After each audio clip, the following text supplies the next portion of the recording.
কত ব্যথা কত ভাবে সয়েছো যে তুমি, তোমারই খুনে লাল তায়েফের ভূমি।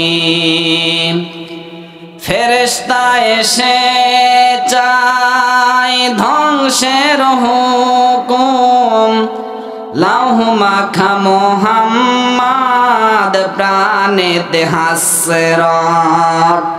হে আল্লাহ ক্ষমা করো হে তায়েফবাসী, ওরা বোঝেনি তো আমি যে মুহাম্মদ, হৃদয়ে মুহাম্মদ। আম্মা জান আয়েশা রাদিয়াল্লাহু তাআলা আনহা জিজ্ঞাসা করলেন, ইয়া রাসূলুল্লাহ, ইয়া হাবিবাল্লাহ, আপনি কাঁদেন কোন কারণে? বিশ্ব নবীজি ডাক দিয়ে বলছেন, আয়েশা জানো আজকে কোন রাত? আজকে 14ই শাবান। 14ই শাবান, লাইলাতুন নিসফে মিন শাবান, 14ই শাবানের দিবাগত রাত। মহান আল্লাহ তার প্রথম আসমানে নেবে তার বান্দা বান্দীদেরকে ডাক দিয়ে বলছেন, 5 প্রকার মানুষ বাদ দিয়ে তামাম দুনিয়ার মানুষকে আল্লাহ মাফ করে দেবে। বলেন সুবহানাল্লাহ। আজকের এই দিনে এই রাতটা, এই 5 প্রকার মানুষ কারা? আজকে আপনারা আমি আছি যারা আজকের এই দিনে এত বড় হতভাগা অভাগা দুর্ভাগা কারা তারা? আজকের এই রাতে যারা মাপ পাবে না তারা হচ্ছে 5 প্রকার। আর আসতে বলেন কয় প্রকার? দলমত নির্বিশেষে মঞ্চে বসা ওলামা একরাম, সামনে বসা মুসলমান ভাইরা, পর্দার সম্মানিতা মা এবং বোনেরা, প্রশাসনের ভাইরা, প্রাণ প্রিয় ফুলবাড়িবাসী, এই মুহূর্তে আপনার কাছে জানতে চাচ্ছি যে পবিত্র শাবান মাসে দুনিয়ায় সমস্ত কাজ থেকে ফারেক করে আল্লাহ আপনাকে আমাকে এই কোরআনের একটা মজলিস এসে বসবার তৌফিক দিয়েছে। খুশি হয়ে বলেন তো আলহামদুলিল্লাহ। দরুদ আর সালাম পড়ছি আমাদের নবী মুহাম্মদুর রাসূলুল্লাহ, সকলে বলি সাল্লাল্লাহু আলাইহি ওয়াসাল্লাম। কোরআনে কারীম জানিয়েছে, ইন্না ইদ্দাতাশ শুহুরি ইনদাল্লাহি 12 শাহরান ফি কিতাবিল্লাহ ইয়াওমা খালাকাস সামাওয়াতি ওয়াল আরদা মিনহা আরবাআতুন হুরুম যালিকাদ দীনুল কাইয়্যিম ইলা আখির আয়াত। সূরা তাওবার 36 নম্বর আয়াতে আল্লাহ বলেন, হে নবী, আরবি মাস 12টা আমি নির্ধারিত করেছি। একটু খেয়াল করেন তো, সূরা তাওবার 36 নম্বর আয়াতের ভিতরে আল্লাহ জানাচ্ছেন আরবি মাস 12টা নির্ধারিত কবে থেকে? যেদিন আমি আল্লাহ আসমান আর জমিন বানিয়েছি, ওই দিন আমার কিতাবে আরবি মাসের 12টা নাম উল্লেখ করে দিয়েছি। এই আরবি মাস 12টার মধ্যে এই শাবান মাস আপনার আমার কাছে যা চলে এসেছে। বছর ঘুরে শাবান মাস আসে ঠিকই, কিন্তু বাস্তবতায় প্র্যাকটিক্যাল লাইফে আমরা শিক্ষা নিতে পারি না। কথা বলেন না কেন? এই যে আজকের দিনে এই রাতটা, অনেকে হয়তো বলতে পারেন শাবান সম্বন্ধে কিচ্ছু নেই, আমার মতো ছোট মানুষ, আমি তো ছোট। প্রায় 15টা হাদিস পেয়েছি এই শাবান মাসের 14ই শাবান দিবাগত রাত্রে মহান আল্লাহ তার প্রথম আসমানে নেমে বান্দা বান্দীদেরকে ডাক দিয়ে বলছেন, 5 প্রকার মানুষ বাদ দিয়ে তামাম দুনিয়ার সমস্ত মানুষকে আল্লাহ মাফ করে দেবে। এই যে হাদিসটার ব্যাখ্যায় আম্মা জান আয়েশা রাদিয়াল্লাহু তাআলা আনহা গভীর রজনীতে তিনি ঘুমিয়েছিলেন। হঠাৎ দেখলেন রাতের বেলা বিশ্ব নবীজি নেই। তিনি আশপাশে খুঁজে দেখলেন, মনে হয় নবীজি নামাজে দাঁড়িয়েছে, সেখানেও নেই। পাশেই ছিল জান্নাতুল বাকি। নবী মুহাম্মদুর রাসূলুল্লাহ অঝর নয়নে দুহাত তুলে আল্লাহর কাছে কান্নাকাটি করছে। আম্মা জান আয়েশা রাদিয়াল্লাহু তাআলা আনহা জিজ্ঞাসা করলেন, ইয়া রাসূলুল্লাহ, ইয়া হাবিবাল্লাহ, আপনি কাঁদেন কোন কারণে? বিশ্ব নবীজি ডাক দিয়ে বলছেন, আয়েশা জানো আজকে কোন রাত? আজকে 14ই শাবান। 14ই শাবান, লাইলাতুন নিসফে মিন শাবান, 14ই শাবানের দিবাগত রাত। মহান আল্লাহ তার প্রথম আসমানে নেবে তার বান্দা বান্দীদেরকে ডাক দিয়ে বলছেন, 5 প্রকার মানুষ বাদ দিয়ে তামাম দুনিয়ার মানুষকে আল্লাহ মাফ করে দেবে। বলেন সুবহানাল্লাহ।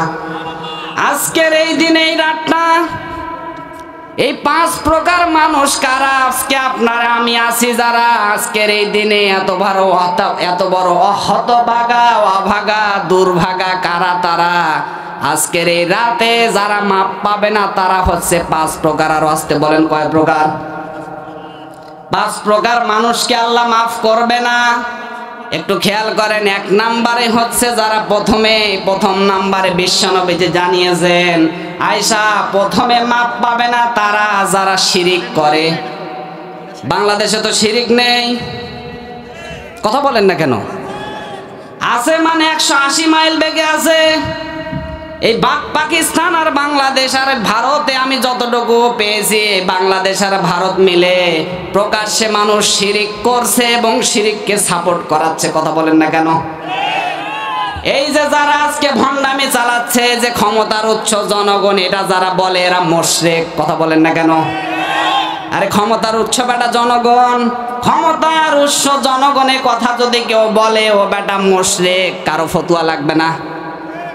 ডিজিটাল বাংলাদেশে টাটকা নির্ভেজাল মুশরিক মারা যাচ্ছে, আমরা মনে হয় জান্নাতে দিয়ে চলে আসছি, মানে জান্নাতর বাবার, কথা বলেন না কেন? বিশ্ব নবীজির চাচা আবু তালিবের জীবনে আমি পড়ে দেখেছি, ও লোকটা কিন্তু নবীজিকে ভালোবেসেছিলেন, কিন্তু নবীজিকে ভালোবেসেছিলেন শুরুতে, কিন্তু সিরাত ধরেনি, কথা বলেন না কেন? এই ডিজিটাল বাংলাদেশে আল্লাহকে রসুলকে ভালোবাসে, কিন্তু মিলাদে জিলাপি খাবে এই জায়গায় ভালোবাসে। বিশ্ব নবীজি জিহাদ করছে, এই সুন্নাতটা কেউ মানতে পারে না, কথা বলেন না কেন? আপনি কোন জায়গায় রসুলকে অনুসরণ করছেন? বিশ্ব নবীজি ডাক দিয়ে বললেন, আয়েশা প্রথম নম্বরে মাপ পাবে না তারা যারা শিরিক করে। এখন শিরিক কারা করে? এই শিরিকতে অনেক প্রকার আছে। প্রথম নম্বরে যারা শিরিক করবে, আল্লাহ যেটা পারে ওটা অন্য কেউ পারে, কথা যে বলবে সে শিরিক করলো। কি করলো? এই ডিজিটাল বাংলাদেশে সবাই আমরা জানি, স্বৈরাচার দুনিয়ায় 15টা বছর ক্ষমতায় ছিল, অনেক কথা বলেছিল, সীমা লঙ্ঘন করেছিল। কিয়ামত পর্যন্ত এই স্বৈরাচার খুনি হাসিনা মানুষের কাছে দৃষ্টান্তমূলক থাকবে, কথা বলেন না কেন? আর আমাদের কোরআনের পাখি শহীদ আল্লামা দেলোয়ার হোসেন সাইদি কিয়ামত পর্যন্ত মানুষের কাছে ইতিহাস হয়ে থাকবে, কথা বলেন না কেন? আল্লামা সাইদি হুজুরের নাম শুনলে মানুষের শরীরের রোম শিউরে উঠবে, কথা বলেন না কেন? আর এই খুনি হাসিনা স্বৈরাচার জালিম কিয়ামত পর্যন্ত মানুষের কাছেও থাকবে ঘৃণিত নিন্দিত। হাসিনার নাম শুনলে মানুষ ওকে কিয়ামত পর্যন্ত ঘৃণা করবে, কথা বলেন না কেন? এমন জীবন আমাদের আল্লামা গড়িয়ে গিয়েছেন, কিয়ামত পর্যন্ত আমাদের সাইদি হুজুরের নাম শুনবে আর মানুষ অঝরে কান্না করবে, কথা বলেন না কেন? এই ডিজিটাল বাংলাদেশে স্বৈরাচার অনেক শিরিক করেছিলেন। এই ডিজিটাল বাংলাদেশে শিরিক করেছে কত প্রকার একটু দেখেন তো। ওই সব জায়গায় বক্তব্য দিয়েছিল ক্ষমতার উৎস জনগণ, এটা যখনই বলছে ওই সময় তিনি মুশরিক হয়ে গেছে, কথা বলেন না কেন? বিশ্ব নবীজি ওই সময় আবু তালিব নিজের আপন চাচা, ওই সময় নবীজি দোয়া করলেন, সঙ্গে সঙ্গে কোরআনে কারিমের মধ্যে আল্লাহ পাক আয়াত নাজিল করলে জানিয়ে দিলেন যে হে নবী, আপনার এই চাচা আপনাকে লালন পালন করেছেন এটা আমি জানি। জিবরাইল এসে জিজ্ঞাসা করছেন, ইয়া রাসূলুল্লাহ কার জন্য হাত তুলছেন? জিবরাইল আমিন এসে যখন জিজ্ঞাসা করছেন, ইয়া রাসূলুল্লাহ কার জন্য আপনি হাত তোলেন, এ বেটা তো শিরিক করছে, সারা জীবন আপনাকে লালন পালন করেছে, কিন্তু মহান আল্লাহ যে আছে এটাও কিন্তু তিনি বিশ্বাস করেছে, কিন্তু আপনার সিরাত সে ধরেনি, কথা বলেন না কেন? এই জন্য তো এই লোকটা মুশরিক। কোন মুশরিকের জন্য যদি আপনি দোয়া করেন একবার কেন, আপনি 1000 বার হাত উঠালে আল্লাহ হাত ফেরত দেবে, কথা বলেন না কেন? আমার মনে হয় আমি বানিয়ে বলছি, কোরআনে কারিমে স্পষ্ট দলিল দিয়েছেন আল্লাহ। সূরা তাওবার 113 নম্বর আয়াতে আল্লাহ জানিয়েছেন, মা কানা লিন-নাবী ওয়াল্লাযীনা আমানু আইয়াস্তাগফিরু লিল মুশরিকিন। জোরে বলেন আল্লাহু আকবার। হে নবী, শুধু আপনার এই চাচা না, কিয়ামত পর্যন্ত যে মুশরিকগুলো যারা শিরিক করবে এদের জন্য যদি কেউ দোয়া করে, কিয়ামত পর্যন্ত ওদের দোয়া আমি আল্লাহর আরশে পৌঁছাবে না, কথা বলেন না কেন? আর এই ডিজিটাল বাংলাদেশে যারা বলে যে ক্ষমতার উৎস জনগণ, ওটা টাটকা নির্ভেজাল মুশরিক। কথা বলেন না কেন? নবীর আপন চাচা নবীজি হাত তুলছেন, জিবরাইল আমিন এসে খবর দিচ্ছেন, হে নবী কার জন্য আপনি হাত তোলেন? এই লোকটা আপনার চাচা, আল্লাহ জানে। আপনাকে ভালোবেসেছিল, আপনাকে লালন পালন করেছে, তাও আল্লাহ জানে। কিন্তু বেটা মুশরিক, কোন মুশরিকের জন্য আপনি দোয়া করলে দোয়া আল্লাহর দরবারে কবুল হবে না। আর ডিজিটাল বাংলাদেশে টাটকা নির্ভেজাল মুনাফিক, টাটকা নির্ভেজাল মুশরিক মারা যাচ্ছে। আমরা তো হাত তোলা দূরের কথা, আরো কবরে দিয়ে সে মানে জান্নাতে দিয়ে চলে আসছে, মনে হয় জান্নাত ওর বাবার। কথা বলেন না কেন? আরে ভাই একটু প্র্যাকটিক্যাল লাইফে আয়। এই সূরা তাওবার 113 নম্বর আয়াতটা নেন তো। বিশ্ব নবীজির দোয়া যদি আল্লাহ ফেরত দেয়, তা আপনি আমি কি হয়ে গেছি বলেন তো? কিয়ামত পর্যন্ত কোন মুশরিকের জন্য যদি কেউ দোয়া করে, ওই দোয়া আল্লাহর দরবারে কবুল হবে না। কথা বলেন না কেন? এই 1 নম্বরে বললাম, পৃথিবীর ময়দানে যারা শিরিক করবে এবং শিরিককে সাপোর্ট করাবে, শিরিককে সাপোর্ট করা বলতে এটাই বোঝালাম, যারা বলবে ক্ষমতার উৎস জনগণ, এই 1 নম্বরে আজকের এই রজনীতে তারা মাপ পাবে না। যারা শিরিক করবে, কি করবে? 2 নম্বরে মাপ পাবে না তারা যারা মা বাবার অবাধ্য সন্তান। আর বাংলাদেশে তো মা বাবার অবাধ্য সন্তান নেই। এই ডিজিটাল বাংলাদেশে আগে বৃদ্ধাশ্রম ছিল না, এখন জরিপ চালিয়ে দিয়েছে বাংলাদেশে প্রায় 150-রও বেশি বৃদ্ধাশ্রম তৈরি হয়েছে। কথা বলেন না কেন? এই যে আজকের এই রাতে তারা মাপ পাবে না যারা মা বাবার অবাধ্য সন্তান। যুবক ভাই যারা আছেন, আজকের এই আলোচনাটা আপনার প্র্যাকটিক্যাল লাইফে নেন তো। একটা মা একটা বাবা আপনাকে লালন পালন করতে কতটা সময় লেগে গিয়েছে একটু চিন্তা করেন তো। সামান্য নিজে ভালো কাপড় পরেনি, সন্তানকে ভালো কাপড় পরিয়েছে। কথা বলেন না কেন? আমার বাবা যখন আমি গিয়েছিলাম স্কুলে, কলেজে, ভার্সিটিতে, আমার বাবা যদি ভ্যান চালিয়ে রিক্সা চালিয়ে হলেও সব সময় চিন্তা করতো আমার ছেলের জন্য দামি পোশাকটা কিনবো। কথা বলেন না কেন? মা যদি কোথাও যেতাম 10 টাকা চাওয়ার সঙ্গে সঙ্গে 20 টাকা বের করে দিত। আর একটা সন্তানকে লালন পালন করতে কত কষ্ট হয়েছে, এখানে মা বাবা যারা আছে তারা টের পাবে, আমরা পাবো না। কথা বলেন না কেন? আর সামান্য এই বইয়ের কারণে আপনি বইয়ের বুদ্ধি শুনে মা বাবাকে আপনি আলাদা করে দিয়ে বৃদ্ধাশ্রম বানিয়ে রেখেছেন। আপনি বিশ্বাস করেন, কোরআন আমার সামনে, আমি আপনাদেরকে ভালোবাসি, আমি দেখতে পাচ্ছি আপনি জাহান্নামে চলে যাচ্ছেন। আপনাকে জাহান্নামের আগুন থেকে বাঁচানোর জন্য বলছি। আপনি যদি মনে করেন এই বইয়ের কথা শুনে মা বাবাকে আলাদা করে বৃদ্ধাশ্রমে রেখে আসেন, আপনার সন্তান আছে, আপনার বৃদ্ধাশ্রমে তো ওদের জায়গা হচ্ছে, আপনার বৃদ্ধাশ্রমে জায়গাও তো হবে না। কথা বলেন না কেন? রাস্তায় পড়ে থাকা লাগবে, নাহলে স্টেশনে পড়ে থাকা লাগবে। কথা বলেন না কেন? আমি বাস্তব কথা বলছি, আমার জীবনে যেটা প্র্যাকটিক্যালে দেখেছি। ডিজিটাল বাংলাদেশে বেশি ভালোবাসে বউকে, কিন্তু মাকে বেশি ভালোবাসে না। কথা বলেন না কেন? মাকেও ভালোবাসা লাগবে, বউকেও ভালোবাসা লাগবে, দুইটাই থাকা লাগবে। তাহলে 2 নম্বরে তারা মাপ পাবে না যারা মা বাবার অবাধ্য সন্তান। কথা বলেন না কেন? মা বাবার অবাধ্য সন্তান যারা হবে তারা কিন্তু আজকের এই রজনীতে মাপ পাবে না। 3 নম্বরে তারা মাপ পাবে না। বিশ্বনবীজি ডাক দিয়ে বলছেন, আয়েশা আজকের এই রজনীতে তারা মাপ পাবে না যারা হচ্ছে দুনিয়ার ময়দানে বৃদ্ধ জেনাকার। বাংলাদেশে তো জেনাকার নেই, আসে মানে 180 মাইল বেগে আছে। খনি হাসিনা যখন ছিল ওই সময় কত আওয়ামী লীগের চামচারা বিভিন্ন হোটেলে ধরা পড়েছে। কথা বলেন না কেন? আর আমাদের আল্লামা মামুনুল হক সাহেব নিজের স্ত্রীকে রিসর্টে নিয়ে গিয়ে বিনা কারণে বিনা অপরাধে ওনারা একটা কলঙ্কিত বানিয়ে 3টা বছর জেলের মধ্যে রেখে দিয়েছে। কথা বলেন না কেন?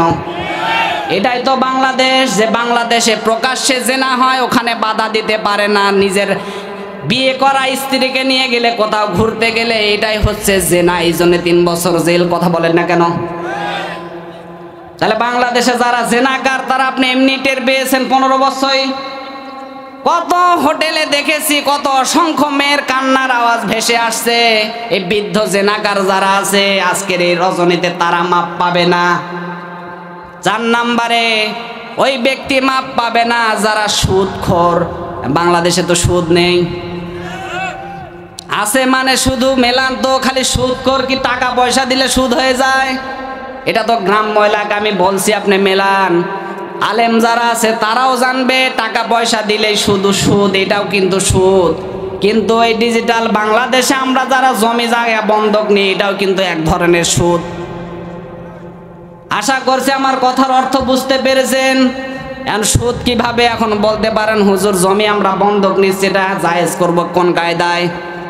আপনি যদি 1 বিঘা জমি কারো থেকে 1 লাখ টাকা দিয়ে বন্ধক, 1 লাখ টাকা দিয়ে কেউ বন্ধক নেন, অন্তত জমিটা ফেরত দেওয়ার 1.5 বছর 2 বছর 3 বছর পরে ফেরত দেওয়া লাগলে আপনাকে কমপক্ষে 1 লাখ টাকা থেকে 7 থেকে 8 হাজার টাকা কম নেওয়া লাগবে। এটা আপনার জন্য হালাল? কথা বলেন না কেন? আপনি যে 1 লাখ টাকা দিয়েছেন, এই যে আরেকটা আছে যে বছরে বছরে খায় আর শোধ হয়ে যায়, এর নাম কি? এই যে খায় খালাসি, যেটা 1 বছরে 20,000 এরকম মনে হিসাব নাকি? একটা জমি যদি 3 বছর কারো কাছে থাকে তাহলে 3 বিশং 60,000 টাকা পায়। আপনি 1 লাখ টাকা দিয়ে 3 বছর খাচ্ছেন, 1 টাকা ওনাকে দিচ্ছেন না, আপনি এটা তো টাটকা সুদ খাচ্ছেন। কথা বলেন না কেন? শুধু টাকা খেলে, টাকা ছেড়ে দিলে টাকা আসে, এটা সুদ না? এটাও এক ধরনের সুদ। 2 নম্বরে এই বিষয়টাকে যদি হালাল করতে নিজের প্র্যাকটিক্যালে নিতে চান, 1 নম্বরে আপনাকে ওই জমি ফেরত দেওয়ার সময় 8 থেকে 10,000 টাকা কম নেওয়া লাগবে। 2 নম্বরে আপনি যেই দিনে 1 থেকে শুরু করে 1.5 বছর 2 বছর 3 বছর জমিটা আপনি আবাদ করবেন, সরকারকে যে ট্যাক্স দেওয়া লাগে এই ট্যাক্সটা সম্পূর্ণ আপনাকে পরিশোধ করা লাগবে। আপনার জন্য এই জমি হালাল। না হলে যদি আপনি এটা এখন পর্যন্ত চালিয়ে যান, আপনি কিন্তু সুদ খাচ্ছেন। আপনি খান, অসুবিধা নেই, বলার দায়িত্ব আমার। আমি বললাম, এখন আপনি মানলে আপনি লাভবান, না মানলে আপনার জাহান্নাম। কথা বলেন না কেন? এই জন্য বলছিলাম যারা সুদ খায়, অনেকে দেখবেন সুদের টাকা দিয়ে বিল্ডিং করেছে। আরে ভাই 10 টাকা হোক 20 টাকা হোক, 100 কোটি টাকার মালিকও যদি বাংলাদেশে থাকে, ওকে কি মরা লাগবে কি লাগবে না? কথা বলেন না কেন? মরা যদি লাগে তাহলে আপনি কোন কায়দায় সুদ খান? মরণের কথা চিন্তা করে এই মুহূর্তে যারা আছেন, এই মুহূর্তে থামবেন। আজকের এই রাতটা লাইলাতুন নিসমি মিন শাবান, এই 14ই শাবানের দিবাগত রাত, মহান আল্লাহ তার বান্দা বান্দীদেরকে ডাকছেন 5 প্রকার মানুষ বাদ দিয়ে মাফ করে দেবে। তার মানে 4 নাম্বারটা যারা সুদ খাবে এরা কিন্তু মাফ পাবে না। কথা বলেন না কেন? 5 নম্বরে হচ্ছে যারা ঘুষখোর। ঘুষ তো বাংলাদেশে নেই, আছে মানে ডিজিটাল বাংলাদেশে এখনো ঘুষ প্রকাশ্যে চলছে। কথা বলেন না কেন? আপনি একটা চাকরি নিতে যাবেন, একটা সন্তানকে 1 থেকে মাস্টার্স পর্যন্ত পড়াতে কত যে টাকা খরচ হয়, যাদের সন্তানকে পড়িয়েছেন তারা টের পাচ্ছেন। কথা বলেন না কেন? তাহলে এই সন্তানের চাকরি দেওয়ার সময় 12 লাখ 15 লাখ টাকা ঘুষ দেওয়া লাগে। যারা কলমের খোসা দিয়ে লক্ষ কোটি কোটি টাকা ঘুষ নিচ্ছেন, আজকের এই রজনীতে তারা মাপ পাবে না। কথা বলেন না কেন?